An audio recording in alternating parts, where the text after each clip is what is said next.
Hello friends, मेरा नाम है सीए मोहित ईरान और स्वागत है आपका फिर से मेरे चैनल में। आज हम डिस्कस करने जा रहे हैं मेगमनी ऑर्गेनिक्स लिमिटेड के बारे में। देखिए, मैं आपको पहले ही बता दूं कि ये वीडियो थोड़ा लंबा होने वाला है क्योंकि मैंने इसमें बहुत सारी निटी-ग्रिटीज़ के बारे में डिस्कस की है और मैं आपको यही एडवाइस करूंगा कि ये स्टॉक में कुछ भी एक्शन लेने से पहले आप इस वीडियो को पूरी तरह देख लें ताकि आपको इस कंपनी के फ्यूचर ग्रोथ पर्सपेक्टिव्स और कंपनी का एक डिटेल अंडरस्टैंडिंग रहे। आज हम डिस्कस करने जा रहे हैं कि क्यों ये एक मल्टीबैगर स्टॉक हो सकता है, कंपनी का अंडरस्टैंडिंग लेंगे, फंडामेंटल और टेक्निकल एनालिसिस करेंगे, लेटेस्ट न्यूज़ देखेंगे, बहुत सारे अदर एनालिसिस भी करेंगे। तो चलिए आगे चलते हैं और समझते हैं इस कंपनी को। देखिए, ये जो कंपनी है वो 3 सेगमेंट में काम करती है। पहला है पिगमेंट, सेकंड है एग्रोकेमिकल और थर्ड है फ्लोरो एल्कली और डेरिवेटिव्स में। और देखिए, अगर आप रेवेन्यू ब्रेकअप देखें तो देखिए फाइनेंशियल ईयर 19 में ऑलमोस्ट इक्वल रेवेन्यू आ रहा था तीनों सेगमेंट में से, और फाइनेंशियल ईयर 20 का अगर आप 9 मंथ्स देखेंगे तो 44% ऑफ द रेवेन्यू इनका आ रहा था एग्रोकेमिकल में से और 28% रेवेन्यू आ रहा था पिगमेंट और क्लोरो एल्कली एंड डेरिवेटिव्स में से। और देखिए, ये जो कंपनी है वो 75 कंट्रीज़ को एक्सपोर्ट करती है। इनका सब्सिडरीज है यूएस, दुबई और चाइना में इनका एक रिप्रेजेंटेटिव ऑफिस भी है। 7 मैन्युफैक्चरिंग फैसिलिटीज़ है इनका इंडिया में, 4 वेयर हाउस है, एक टर्की, रशिया, यूएस और उरुग्वे में।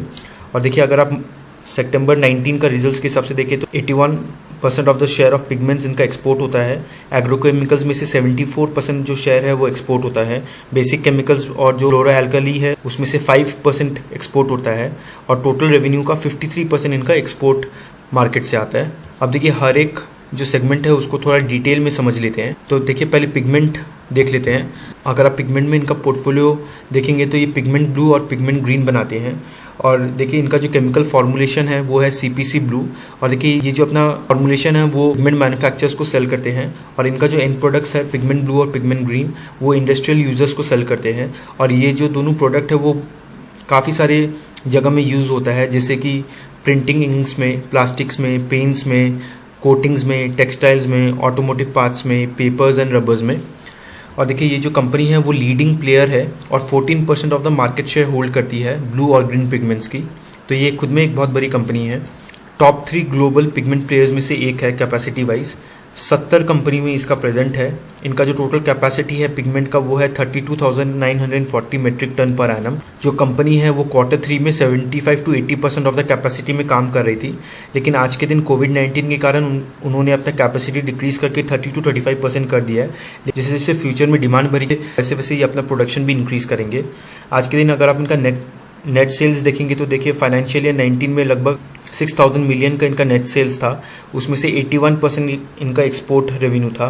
9 मंथ फाइनेंशियल ईयर 20 का अगर आप देखेंगे तो 4758 मिलियन इनका रेवेन्यू था, उसमें से 76% इनका एक्सपोर्ट था। और अगर आप इनका earning before interest, tax and depreciation देखेंगे और ईबीटीटा मार्जिन देखेंगे तो लगभग 14% के आसपास इनका ईबीटीटा मार्जिन है, जो कि बहुत अच्छा ईबीटीटा मार्जिन है।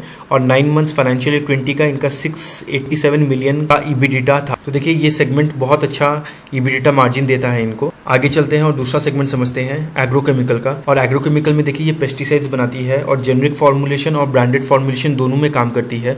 टेक्निकल ग्रेड पेस्टिसाइड्स जो है वो पेस्टिसाइड फॉर्मुलेटर्स को वो सेल करती है।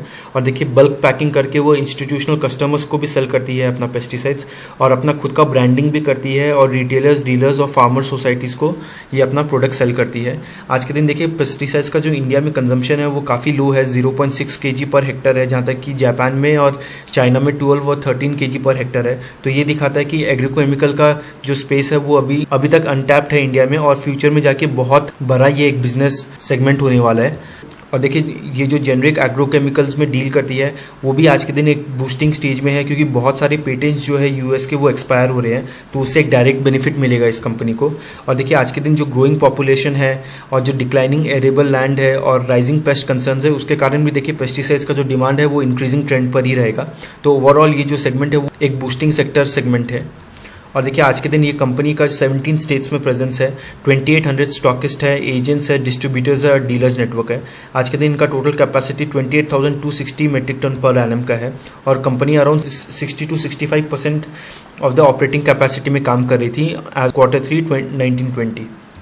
और अगर आप इनका रजिस्ट्रेशन बेस देखेंगे तो देखिए 356 रजिस्ट्रेशन है इनका सेंट्रल इंसेक्टिसाइड बोर्ड के पास। और देखिए एक्सपोर्ट मार्केट में भी इनका 290 रजिस्ट्रेशन है आज के दिन, तो बहुत बड़ा रजिस्ट्रेशन बेस है।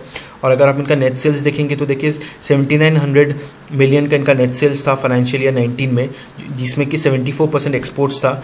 9 मंथ फाइनेंशियल ईयर 20 में अगर आप देखेंगे तो 7335 मिलियन का सेल्स है, जिसमें 79% एक्सपोर्ट है। और देखिए इनका ईबीडिटा मार्जिन अगर आप फिर से देखते हैं तो 22.7% ईबीडिटा मार्जिन था फाइनेंशियल ईयर 19 में, और 9 मंथ फाइनेंशियल ईयर 20 में 18.9% ईबीडिटा मार्जिन था। तो देखिए इनका जो ग्रॉस मार्जिन है वो बहुत अच्छा है आज के दिन। देखिए इस सेक्टर में भी ये बहुत अच्छा ईबीडिटा मार्जिन डिक्लेयर कर रही है। अब चलते हैं थर्ड सेक्टर में। देखिए जो थर्ड सेक्टर है वो है क्लोरो एल्कली एंड डेरिवेटिव्स का, जो मेगमनी ऑर्गेनिक्स डायरेक्टली नहीं बनाती है बट थ्रू एक सब्सिडरी बनाती है जिसका नाम है मेगमनी फाइनकेम लिमिटेड। और देखिए इनका अगर आप प्रोडक्ट एप्लीकेशन देखें तो देखिए कॉस्टिक सोडा ये बनाती है, क्लोरीन बनाती है, कॉस्टिक पोटैश बनाती है और क्लोरोमीथिन बनाती है। कॉस्टिक सोडा जो है वो सोप डिटर्जेंट्स वगैरह में काम आती है, पल्प एंड पेपर टेक्सटाइल्स वगैरह में काम आती है। क्लोरीन अगर आप देखेंगे तो organic inorganic chemicals drinking water disinfection में काम आती है।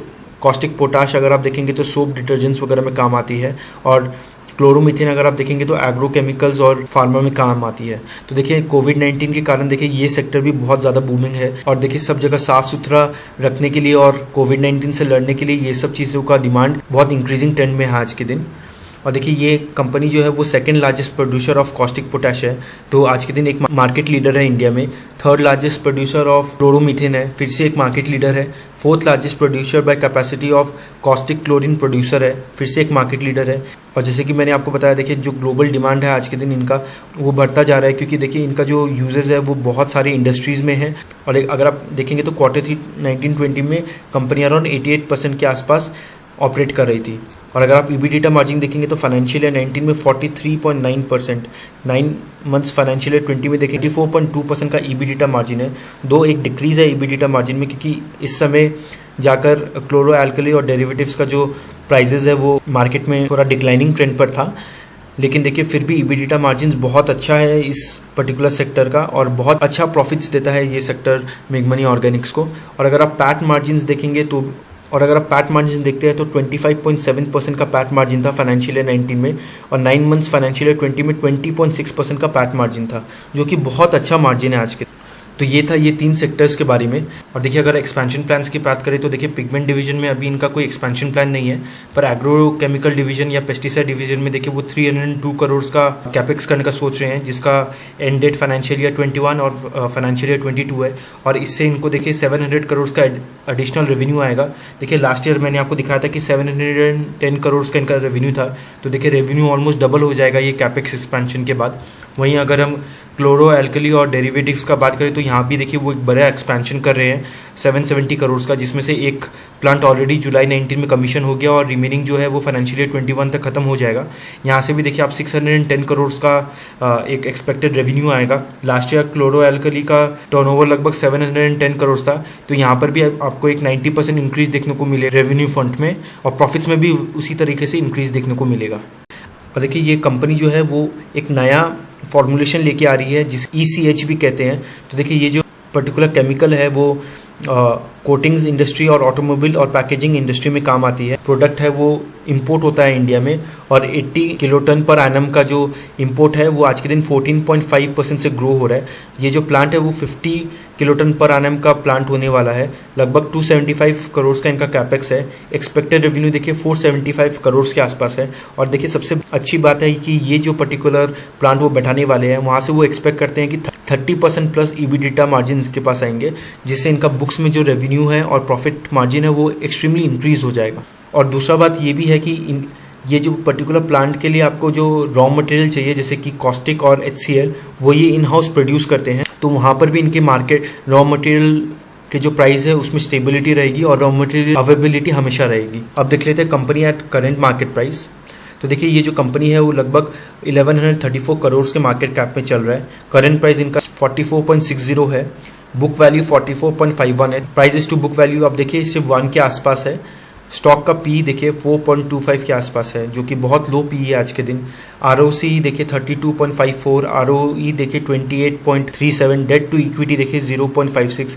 हर रेशियो में देखिए ये लग रहा है एक अंडर वैल्यूड कंपनी है और बेहतरीन रिजल्ट्स दे रही है अपना। आज के दिन अगर मैं इसके पीई रेशियो को इनके कॉम्पिटिटर से अगर कंपेयर करता हूं तो पिगमेंट में अगर हम देखते हैं और सुदर्शन केमिकल जो कि लीडर है पिगमेंट सेक्टर में, उससे कंपेयर करते हैं तो सुदर्शन केमिकल का पीई 19.27 के आसपास है, प्राइस टू बुक वैल्यू 4.17 के आसपास है और डेट टू इक्विटी 0.68 के आसपास है।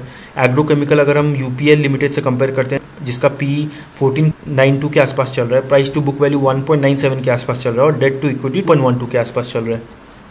और क्लोरो एल्कली एंड डेरिवेटिव्स को अगर हमको कंपेयर करना है तो हम गुजरात एल्कालीज एंड केमिकल लिमिटेड से कंपेयर करते हैं जिसका पी 4.71 के आसपास चल रहा है, प्राइस टू बुक वैल्यू 0.52 के आसपास चल रहा है और डेट टू इक्विटी 0.04 के आसपास चल रहा है। और मैं आपको बता दूं देखिए कि ये जो सेगमेंट है उस पीई है वो हमेशा लो ही रहता है क्योंकि ये कमोडिटी साइक्लिक बिजनेस है, तो यहाँ पर ये बिजनेस ज़्यादा पीई कमांड नहीं करता है। लेकिन वही अगर मैं मेगमनी ऑर्गेनिक लिमिटेड को देखूँ तो देखिए तीनों सेगमेंट से ये इक्वल रेवेन्यू जनरेट करता है। आज के दिन ऑलमोस्ट तीनों सेगमेंट में ये मार्केट लीडर है और सब सेगमेंट में हेल्दी वे से ग्रोथ कर रहा है, लेकिन इसका पीई 4.21 है बस, प्राइस टू बुक वैल्यू सिर्फ 1 है और डेट इक्विटी रेशियो देखिए 0.56 है। तो ये आपको एक क्लियर पिक्चर देता है कि आप इस कंपनी को इसके पीयर्स से कंपेयर करें तो ये एक बहुत अंडर वैल्यूड स्टॉक दिखता है। अब देख लेते हैं इस कंपनी का ग्रॉस प्रॉफिट मार्जिन और रेवेन्यूज। तो देखिए अगर आप इस कंपनी का ग्रॉस प्रॉफिट मार्जिन भी देखें तो 50.5 का इनका ग्रॉस प्रॉफिट मार्जिन था फाइनेंशियल ईयर 19 में और 44.3 इनका ग्रॉस प्रॉफिट मार्जिन था 9 मंथ फाइनेंशियल ईयर 20 में। तो देखिए कितना अच्छा ग्रॉस प्रॉफिट मार्जिन है इस कंपनी का। फाइनेंशियल ईयर 19 में इनका 2880 मिलियन का इनका रेवेन्यू था, वही 9 मंथ्स फाइनेंशियल ईयर 20 का अगर आप देखेंगे तो 16708 मिलियन ऑलरेडी इन्होंने रिकॉग्नाइज कर लिया है। ईबीडिटा अगर आप देखेंगे तो मैंने जैसे आपको बताया था कि इनका जो पिगमेंट डिवीजन है उसमें लगभग 14% का ईबीडिटा मार्जिन है। वही अगर आप एग्रो देखेंगे पेस्टिसाइड से इनको 18% का ईबीडिटा मार्जिन है और वही अगर आप रो एल्कली और उनका डेरिवेटिव्स देखेंगे तो उससे 38 to 40% का ईबीडिटा मार्जिन है। तो सब कंट्रीब्यूट करके देखिए इनका 26.1% का ईबीडिटा मार्जिन आया था फाइनेंशियल ईयर 19 में, वो थोड़ा सा घट के अभी 21% हो गया ईबीडिटा मार्जिन 9 मंथ्स फाइनेंशियल ईयर 20 में, जो कि बहुत अच्छा ईबीडिटा मार्जिन है आज के दिन। और पैट मार्जिन भी अगर आप देखते हैं तो 14.1% का पैट मार्जिन था इनका फाइनेंशियल ईयर 19 में और 9 मंथ्स फाइनेंशियल ईयर 20 में अगर आप देखेंगे तो 13.9% का पैट मार्जिन है इनका। तो रेवेन्यू फंड में ये कंपनी एक्सेलेंटली ग्रो कर रहा है आज के दिन।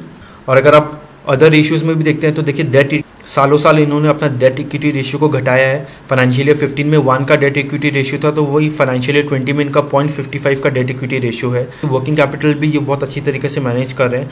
रिटर्न ऑन कैपिटल एम्प्लॉयड देखिए 26.7% का रिटर्न ऑन कैपिटल एम्प्लॉयड था फाइनेंशियल ईयर 19 में। वही 9 मंथ्स अगर फाइनेंशियल ईयर 20 का देखिए तो एक डिक्रीज दिख रहा है आपको financial return on capital employed में 18.9% का। और वही अगर आप रिटर्न ऑन इक्विटी देखें तो फाइनेंशियल ईयर 19 में अगर आप 26.3% का रिटर्न ऑन इक्विटी है तो 9 मंथ्स फाइनेंशियल ईयर 20 में इनका 24.5% का रिटर्न ऑन इक्विटी है। तो नो डाउट फाइनेंशियल ईयर 20 में थोड़ा डेंट दिखने को मिला है रिटर्न ऑन कैपिटल एम्प्लॉयड और रिटर्न ऑन इक्विटी में, पर देखिए फिर भी ऐसा स्टॉक जो आपको 25% का रिटर्न ऑन इक्विटी दे रहा है उसका पी 5 से नीचे है, जो कि रीजनेबल नहीं है आज के दिन। आगे चलते हैं शेयर होल्डिंग पैटर्न में। तो देखिए इनके प्रोमोटर्स ने इनका शेयर होल्डिंग जो है वो इंक्रीज़ किया है। जून 2019 में 48.19 वहाँ से इंक्रीज़ करके 50.92 और आज के दिन 15.28% का इनका शेयर होल्डिंग है। प्लेज्ड शेयर्स इनका बुक्स में कुछ भी नहीं है। लेकिन देखिए अगर आप एफपीआईज का अगर आप पार्टिसिपेशन देखते हैं तो वो एक डिक्रीजिंग ट्रेंड पर है। म्यूचुअल फंड्स का देखिए कोई पार्टिसिपेशन नहीं है। ये एक नेगेटिव फैक्टर है कि एफपीआईज और म्यूचुअल फंड्स इस कंपनी में पार्टिसिपेट नहीं कर रहे हैं ज़्यादा करके और उन्हें ये स्टॉक अट्रैक्टिव नहीं लगता है। और देखिए जो प्रोमोटर होल्डिंग है वो इंक्रीज़ हो रहा है। और देखिए एक और चीज़ बता दूं कि 10% ऑफ द प्रोमोटर का जो होल्डिंग है वो गिरवी रखा हुआ है। यहाँ पर उन्होंने अंडरलाइंग डिपॉजिटरी इशू किया। अब देखिए एक इंपॉर्टेंट इवेंट के बारे में बात कर लेते हैं। नवंबर 2018 में कॉन कॉल के थ्रू सामने आया था और जिसके कारण एक बहुत बड़ा कन्फ्यूजन हो गया था मेगमनी फाइनकेम के शेयर होल्डिंग को लेकर। तो देखिए मेगमनी फाइनकेम जो कंपनी क्लोरो एल्कली और डेरिवेटिव्स बनाती है, जैसा कि मैंने आपको पहले भी दिखाया था, और मेगमनी ऑर्गेनिक्स इसमें 57% ऑफ द स्टेक होल्ड करती थी। आईएफसी एक इंस्टीट्यूशनल इन्वेस्टर 25% स्टेक होल्ड करते थे और प्रोमोटर्स 18% स्टेक होल्ड करती थी। लेकिन देखिए मेगमनी ऑर्गेनिक्स ने एक कॉन्ट्रैक्ट साइन किया था आईएफसी के साथ कि आईएफसी का जो स्टेक है वो मेगमनी ऑर्गेनिक्स टेक ओवर कर लेगी और उसके बदले में मेगमनी ऑर्गेनिक्स आईएफसी को 221 करोड़ रुपीस देगी। लेकिन मेगमनी के जो डायरेक्टर्स है वो नहीं चाहते थे कि मेगमनी फाइनकेम में मेगमनी ऑर्गेनिक्स का जो स्टेक है वो और ज़्यादा इंक्रीज़ हो। तो इस केस में मिगमनी के पास एक ऑप्शन था, वो आईएफसी को 221 करोड़ पे करके जो 25% स्टेक है वो ओपन मार्केट में सेल करती और 221 करोड़ है वो नए बायर से रिकवर कर सकती थी, पर उन्होंने ऐसा नहीं किया। उन्होंने एक स्पेशल पर्पस व्हीकल बनाया और 25% ऑफ द शेयर्स आईएफसी के खरीद लिए और आईएफसी को 221 करोड़ रुपीस पे कर दी। तो अब अगर आप देखेंगे तो मेगमनी ऑर्गेनिक के पास 88% ऑफ द स्टेक हो गई। अब इसको ऑफलोड करने के लिए मेगमनी फाइनकेम ने 221 करोड़ रुपीस पे किया मेगमनी ऑर्गेनिक्स को और 211 करोड़ रुपीस एक्स्ट्रा पे किया, क्योंकि फाइनकेम का जो वैल्यूएशन था वो 221 करोड़ से ज़्यादा हाई था। तो टोटल में 432 करोड़ मेगमनी फाइनकेम ने मेगमनी ऑर्गेनिक्स को पे किया। तो देखिए ये बिल्कुल एक शेयर बायबैक की तरह है, जहां पर 25% ऑफ द शेयर मेगमनी फाइनकेम ने मेगमनी ऑर्गेनिक्स से वापस से बायबैक कर लिया। अब आप जानते हैं कि बायबैक के बाद अगर ये स्टेक हट जाता है तो मेगमनी ऑर्गेनिक्स का जो स्टेक है वो भी इंक्रीज हो जाना चाहिए प्रोपोर्शनेटली, और प्रोमोटर्स का भी स्टेक इंक्रीज होना चाहिए मेगमनी फाइनकेम में प्रोपोर्शनेटली, पर ऐसा नहीं हुआ। और 25% बायबैक करने के बाद मेगमनी ऑर्गेनिक्स का जो शेयर है वो 57% ही रहा और प्रोमोटर्स का जो शेयर है वो 43% हो गया। तो उन्होंने अपना जो ट्रांजैक्शन है वो इस तरीक़ा से स्ट्रक्चर किया कि प्रोमोटर का होल्डिंग बढ़ जाए और मेगमनी ऑर्गेनिक्स का जो होल्डिंग है वो उतना का उतना ही रहे। अब इससे हमें यह पता चला कि प्रोमोटर्स का जो शेयर है वो इंक्रीज हो गया फ्री ऑफ कॉस्ट से, क्योंकि प्रोमोटर्स ने कुछ भी पैसा इस पर्टिकुलर ट्रांजैक्शन में नहीं दिया। जो भी पेमेंट हुआ वो मेगमनी फाइनकेम से मेगमनी ऑर्गेनिक्स को हुआ। और देखिए आइडियली क्या होना चाहिए था कि मेगमनी ऑर्गेनिक्स का भी शेयर बढ़ना चाहिए था और प्रोमोटर्स का भी शेयर इक्वली बढ़ना चाहिए था, कि क्योंकि जो पेमेंट हुआ था वो मेगमनी फाइनकेम की तरफ से हुआ था। पर इस केस में सिर्फ प्रोमोटर्स का जो शेयर है वो इंक्रीज हुआ और फिर इन्वेस्टर्स को ये भी लगा कि अगर ये जो स्टेक है वो अगर वो कोई थर्ड पार्टी को सेल करते तो उससे एक बहुत अच्छा कैश इन्फ्यूजन हो जाता और जो स्टेक है वो मेगमनी ऑर्गेनिक का कांस्टेंट रहता, एक कैश इन्फ्यूजन आता और प्रोमोटर्स का स्टेक भी 18% रहता। तो यहाँ पर देखिए शेयर होल्डर्स को लगा कि प्रोमोटर्स ने उनको चीट किया है, बिना कोई कैश इन्फ्यूज़ किए उन्होंने अपना जो स्टेक है वो इंक्रीज़ किया है और ये बात मार्केट को सही नहीं लगी और शेयर प्राइस जो है वो 25 से 30% फॉल हुआ। तो यहाँ पर हमें एक क्लियर लगता है कि मैनेजमेंट इशू था यहाँ पर एक बहुत बड़ा। मैनेजमेंट ने बिना कोई कैश इन्फ्यूज किए अपना स्टेक एक कॉन्ट्रैक्ट स्ट्रक्चरिंग के थ्रू इंक्रीज़ किया था, जो कि मार्केट को पसंद नहीं आई थी और जो कि इन्वेस्टर्स को भी पसंद नहीं आया था। और देखिए यहाँ पर मैंने आपको एक शेयर होल्डिंग पैटर्न भी ला के दिखाया है मेगमनी फाइनकेम का, थोड़ा बेटर अंडरस्टैंडिंग के लिए, कि 2017-18 में अगर आप देखेंगे तो 57 जो % शेयर है मेगमनी ऑर्गेनिक्स ओन करती थी, 24.97% जो शेयर है वो फाइनेंशियल इंस्टीट्यूशन होल्ड करती थी और इंडिविजुअल्स मतलब प्रमोटर्स जो है वो 18% होल्ड करते थे। और shares at the end of the year अगर आप देखेंगे तो मेगमनी ऑर्गेनिक्स का सेम नंबर ऑफ शेयर्स था। जो प्रमोटर्स है उनका शेयर देखिए आप इंक्रीज हो गया और इंस्टीट्यूशनल का जो शेयर्स है वो यहाँ से गायब हो गया, जहाँ तक कि प्रमोटर्स ने यहाँ पर कोई भी मनी इन्फ्यूज़ नहीं किया था कंपनी में। और देखिए 2020 में ये न्यूज़ आया था कि मेगमनी ऑर्गेनिक लिमिटेड का जो 3 डिवीज़न था उसमें से 2 डिवीज़न वो डीमर्ज कर रहे हैं, एग्रोकेमिकल और पिगमेंट बिजनेस को मेगमनी ऑर्गेनोकेम लिमिटेड में। ये एक नया कंपनी उन्होंने फॉर्म किया है जो कि होली ऑन सब्सिडरी है। इसका जो शेयर होल्डिंग पैटर्न है वो एग्जैक्टली ये मेगमनी ऑर्गेनिक्स की तरह ही होगी। और देखिए ट्रांसफर होने के बाद ये जो कंपनी है इसका नेम चेंज करके मेगमनी ऑर्गेनिक्स लिमिटेड कर दी जाएगी और ये सेपरेटली ये जो कंपनी है वो लिस्ट हो जाएगी NSE और BSE में। और जो रिमेनिंग एक डिवीजन है क्लोरो एल्कली और डेरिवेटिव्स का, वो देखिए मेगमनी फाइनकेम के साथ मर्ज हो जाएगी। ये कंपनी भी सेपरेटली लिस्ट हो जाएगी। अभी प्रेजेंट होल्डिंग जैसा कि मैंने आपको बताया 57% मेगमनी ऑर्गेनिक्स के पास है और 43% प्रोमोटर्स के पास है। और देखिए हर 100 शेयर्स ऑफ ₹1 each ऑफ मेगमनी ऑर्गेनिक्स को 94 equity shares of ₹10 each of मेगमनी फाइनकेम लिमिटेड मिल जाएगा। बेसिकली कहना ये है कि मेगमनी ऑर्गेनिक लिमिटेड 2 पार्ट में बढ़ जाएगा और ये जो पर्टिकुलर अभी होल्डिंग कंपनी है वो डिसॉल्व हो जाएगा। जो नया कंपनी है उसका नाम मेगमनी ऑर्गेनोकेम लिमिटेड होगा, जो कि एक होली ओन्ड सब्सिडरी होगा। इसका बाद में नाम चेंज होकर मेगमनी ऑर्गेनिक्स हो जाएगा। और जो दूसरा बिजनेस है वो फाइनकेम लिमिटेड है, जो कि अभी भी एग्जिस्टिंग है, जिसमें ऑलरेडी वो शेयर होल्डिंग का प्रॉब्लम हुआ था। और जो दूसरा बिजनेस है वो इस बिजनेस में जाके मर्ज हो जाएगा। अब देखिए अगर शेयर होल्डिंग का बोले तो मेगमनी ऑर्गेनिक लिमिटेड का देखिए अभी जो शेयर होल्डिंग है वो 48% प्रोमोटर का है, 46% पब्लिक का है, 5.0% SDR होल्डर्स का है। तो आफ्टर दिस मर्जर ये कंपनी वाउंड अप हो जाएगा, क्योंकि ये कंपनी में कोई बिजनेस नहीं बचता। जो 2 बिजनेसेस है जो कि पेंट के हैं और पेस्टिसाइड के हैं वो देखिए मेगमनी ऑर्गेनोकेम में ट्रांसफ़र हो जाएगा, जो कि बाद में जाके इसका नाम चेंज करके मेगमनी ऑर्गेनिक लिमिटेड कर दिया जाएगा। इसका देखिए share holding pattern exactly same रहेगा, 48.34, पब्लिक का देखिए ये दोनों क्लब करके 51.60 और 100 टोटल। और देखिए मेगमनी फाइनकेम लिमिटेड, जिसमें अभी प्रमोटर ग्रुप का होल्डिंग 100% है, जिसमें कि 57% जो है वो मेगमनी ऑर्गेनिक्स का है और 43% जो है वो प्रमोटर्स का है। उसका जो पोस्ट मर्जर शेयर होल्डिंग होगा वो होगा 70.28% प्रमोटर ग्रुप का और 29.72% पब्लिक का। अब देखिए ये जो कैलकुलेशन है वो मुझे पता नहीं कि उन्होंने कैसे अराइव किया है, क्योंकि उसके बेसिस में उन्होंने कोई रीजनिंग या फिर डिस्क्लोजर भी नहीं दिया है। पर जैसे ये न्यूज़ आया, प्राइस जो है वो 18 to 20% ये न्यूज़ आने के बाद भी गिरा जैन में। और देखिए ये जो पूरा मर्जर और डीमर्जर का जो सीन क्रिएट हुआ वो इसीलिए डायरेक्टर्स ने किया है, क्योंकि देखिए आज के दिन मेगमनी ऑर्गेनिक्स जो 3 सेक्टर्स में काम करती है वो अलग अलग पी डिमांड करती है। जैसे कि पहला तो जो सेक्टर है, जो पिगमेंट और एग्रोकेमिकल का जो सेक्टर है, वो हायर पी डिमांड करती है। और मेगमनी फाइनकेम जो क्लोरो एल्कलीज और उनके डेरिवेटिव्स में डील करती है, क्योंकि वो एक साइक्लिक स्ट्रक्चर है तो वो एक लोअर पी डिमांड करती है। तो उनका ये कहना है कि अगर वो ये डीमर्जर और डीमर्जर करते हैं तो उसके कारण एक पोटेंशियल वैल्यू अनलॉकिंग होगा, जिससे शेयर होल्डर्स का जो वेल्थ है वो इंक्रीज होगा और जिससे फोकस स्ट्रैटेजी आएगा और एक स्पेशलाइजेशन होगा सस्टेनेबल ग्रोथ के लेकर। तो ये था रीसेंट रीस्ट्रक्चरिंग प्रोसेस। अब चलते हैं रीसेंट न्यूज़ में। तो देखिए ये एक पॉजिटिव न्यूज़ है, जहाँ पर मेगमनी ऑर्गेनिक 498th प्लेस में आया था फॉर्च्यून 500 कंपनीज़ में और 48th प्लेस में आया था टॉप 50 वेल्थ क्रिएटर में। तो ये एक बड़ा पॉजिटिव न्यूज़ है। सेकंड अगर आप देखेंगे तो देखिए प्रोडक्शन कैपेसिटी जो है उन्होंने 30 to 40% स्टार्ट कर दिया है। उन्होंने बहुत सारे कंट्रोल्स लिए हैं ताकि ओवरहेड जो है वो कट डाउन कर सके। और देखिए वॉलेंट्री पे कट भी लिया है वर्किंग डायरेक्टर्स ने। उन्होंने अपना 25% ऑफ द सैलरी को फॉरगो करने का सोचा है और जो भी परफॉर्मेंस पे बोनस है उसको भी वो फॉरगो कर देंगे। तो ये भी देखिए एक न्यूज़, ये भी एक पॉजिटिव न्यूज़ है जो दिखाती है कि कंपनी जो कोविड-19 का प्रॉब्लम्स है उसको एक्टिवली मैनेज करने का सोच रही है। अब चलिए इनके पॉजिटिव पॉइंट्स पे देख लेते हैं। तो जैसा कि मैंने आपको बताया, ये जो स्टॉक है अगर आप इसको कंपेयर करें इसके कंपटीटर्स से तो वो काफ़ी लो पी में ट्रेड कर रही है। इनका जो बेसिक रॉ मटेरियल है जो पिगमेंट डिवीजन में है वो क्रूड डेरिवेटिव से इफेक्ट होता है। तो आज के दिन क्योंकि क्रूड इतना डाउन है, उनके डेरिवेटिव्स इतने डाउन है, तो उनके जो रॉ मटेरियल्स है वो काफ़ी लोअर प्राइसेस में प्रोक्योर होंगे। और यहाँ पर हम एक इनका ईबिटा मार्जिन्स पे इंप्रूवमेंट देख सकते हैं पिगमेंट डिवीजन को लेकर।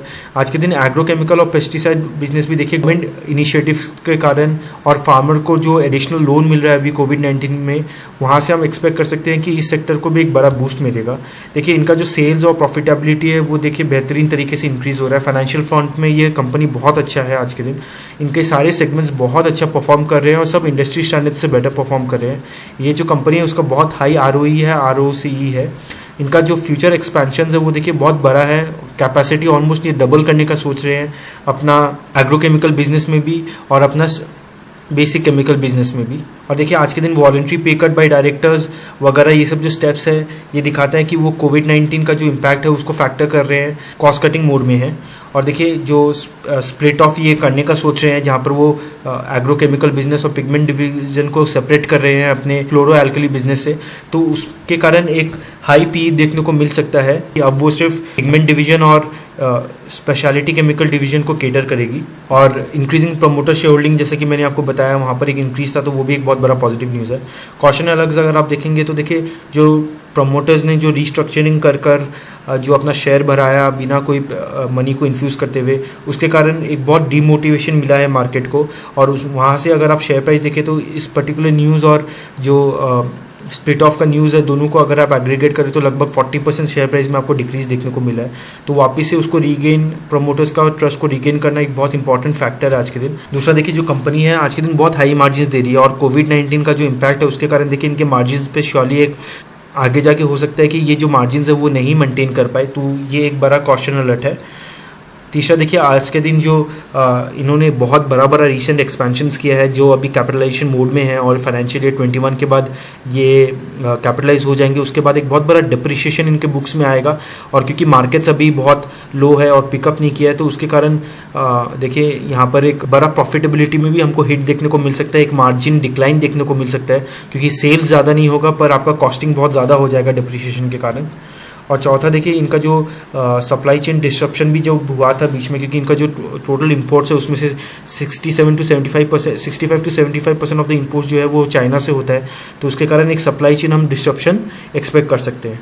तो मैंने आपके सामने सब पॉजिटिव और कॉशन अलर्ट्स ले डाउन कर दिए हैं। कंपनी का बेसिक जो भी अंडरस्टैंडिंग था, जो प्रमोटर्स का साथ जो प्रॉब्लम्स हुआ था वो मैंने आपको बता दिया है। तो यहाँ पर मैं अपना एनालिसिस एंड करता हूँ। अगर आपको मेरा राय जानना है तो देखिए मुझे ये कंपनी बहुत ज़्यादा अट्रैक्टिव लगता है इस पीई में, क्योंकि आज के दिन जो जहाँ पर इनके कॉम्पिटिटर्स 14 से 15 के पीई पे ट्रेड कर रहे हैं, ये पर्टिकुलर कंपनी 4 से 5 के पीई में ट्रेड कर रहा है। और जो अभी स्प्लिट ऑफ होने वाला है उसमें इनका जो हाई पीई का जो बिजनेस है वो सेपरेट हो जाएगा और लो पीई का जो बिजनेस है वो सेपरेट हो जाएगा। उसके कारण श्योरली एक वैल्यू अनलॉकिंग हमें देखने को मिल सकता है। हर फंड में ये कंपनी बहुत अच्छी तरह से ग्रो कर रहा है। इनका 5 ईयर्स अगर आप ROCE देखें, ROE देखें, सेल्स देखें, इनका जो EBITDA मार्जिन्स है वो 20 के ऊपर है, जो इनका पैट मार्जिन्स है वो 14-15 के आसपास चल रहा है। तो हर सेक्टर में ये कंपनी ने बहुत अच्छे से ग्रो किया है। थोड़ा प्रोमोटर्स का इस रेगुलर स्टॉक में थोड़ा इशू आया है लास्ट 2 ईयर्स में, पर अगर आप टेक्निकल फंड से देखें तो ये कंपनी एक बहुत बेहतरीन कंपनी है और इस कंपनी में मैं एक मल्टीफोल्ड रिटर्न देख सकता हूँ और लॉन्ग टर्म के लिए मैं श्योरली इस कंपनी में निवेश करना चाहूँगा।